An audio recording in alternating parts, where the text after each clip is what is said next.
Baik, perkenalkan nama saya Omar Sabri dengan NPM 6023210058. Saya akan menjelaskan terkait perbedaan budaya bahasa Sunda Banten dengan bahasa Sunda Bandung dari cara berkomunikasi.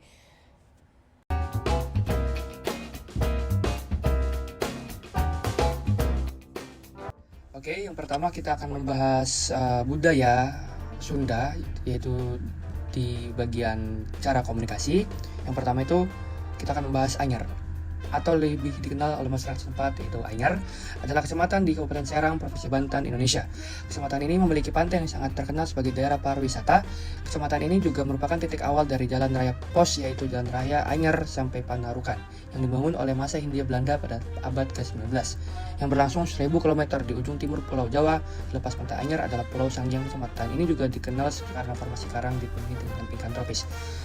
Oke, dari penjelasan Anyar saja kita sudah bisa menilai bahwa kenapa cara berkomunikasi orang Anyar, terutama Sunda Anyar, itu kasar, keras, terus juga nada komunikasinya tinggi, karena orang yang tinggal di pesisir Pulau Jawa, yaitu di tepatnya di Anyar, kita orang-orang yang tinggal di daerah Anyar itu dia lingkungannya cukup keras.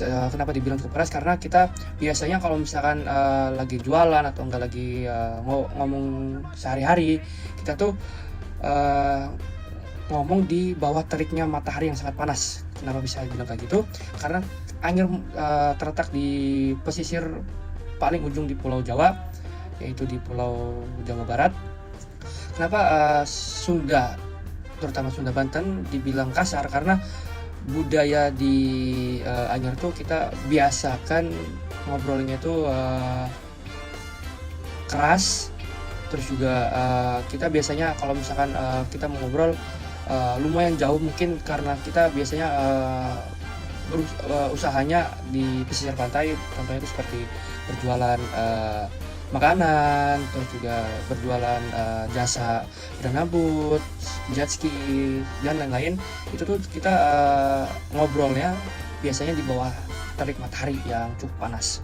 Nah, maka dari itu kenapa Sunda di Banten tuh paling kelihatan perbedaannya mungkin dari tata letaknya di bagian pesisir pantai, karena cukup panas. Itu mungkin faktor yang paling utama kenapa Sunda Banten itu dibilang cukup kasar. Orang Sunda berkomunikasi dengan lawan bicaranya.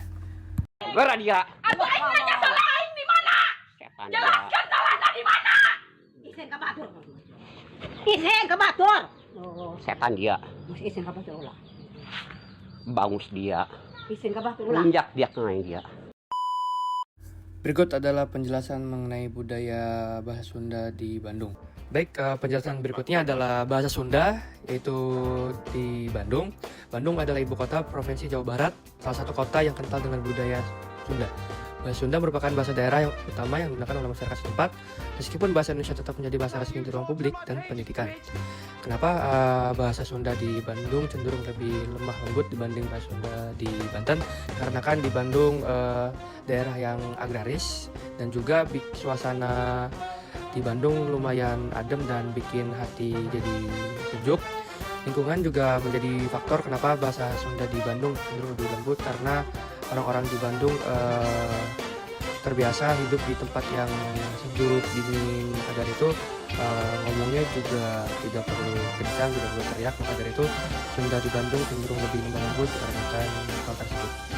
Berikut adalah contoh orang Sunda Bandung berkomunikasi. Logat Garut lain logat Garut mah lain kieu Garut mah abi geus hatam pisan teh.